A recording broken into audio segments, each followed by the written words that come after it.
Hi, I'm Trip Babbitt with The Effective Executive, and I would like to talk about three forms of cringeworthy copying. Now, when I talk in terms of copying, I'm talking in terms of competitors, best practices, and talent. And let's just start with talent for a minute. Marissa Mayer of Google was hired into Yahoo, and she became known as the Geek Goddess.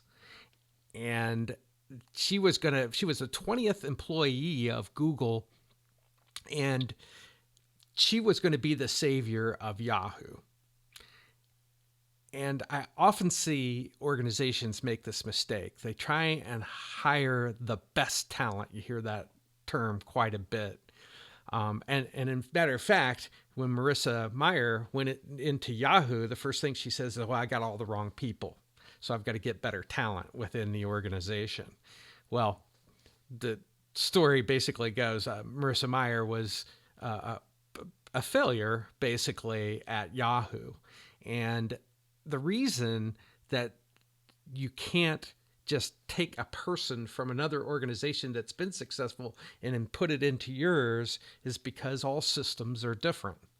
And this is at the heart of what my YouTube channel, my podcast, and everything is about, is that all systems are different, and just trying to supplant somebody with good talent doesn't mean that they're going to be able to have the same success in your organization as they had in another.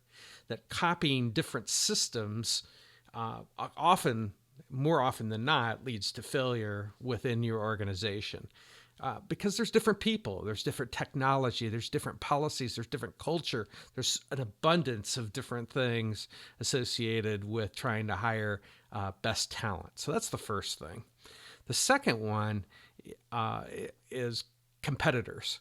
And this is probably done a lot also, is, our competitor has this new product or service or whatever. And the problem with copying a competitor is it will always leave you behind.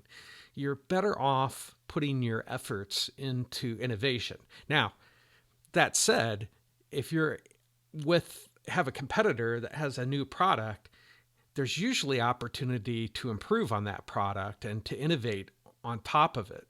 So, taking it as a theory that can be bettered, but just outright copying it will always leave you behind. So better to put your efforts into things like innovation where people are trying to copy you. The third thing is best practices, and I always love this one. Almost, again, a lot of organizations buy into the best practice concept, and I think most of it came from technology because obviously if you're coding software, it'd be nice to just code it one way as opposed to different ways. One of the reasons I don't like technology as far as software goes is because it forces you into things that maybe aren't right for your system, for your organization. But best practices assumes that there's one best way to do thing. And I like the organizations I work with or the executives that I work with to think in terms that there's always a better way. And you need to be the one out there seeking to find what the better way is. A lot of times when you say the word to employees, we've got a best practice for that, their brains shut down. Oh, well, okay, well, we have to copy doing it that way.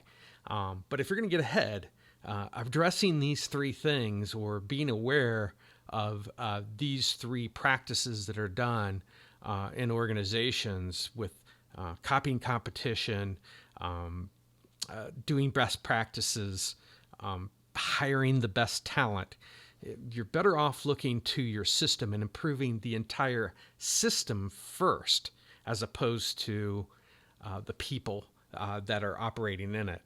A bad system will beat a good person every time. If you found this video helpful, this podcast helpful, whichever way you're listening to it, please click the subscribe button. Hit the bell. We release on a regular basis, at least once a week, and you'll get more information like this to your inbox.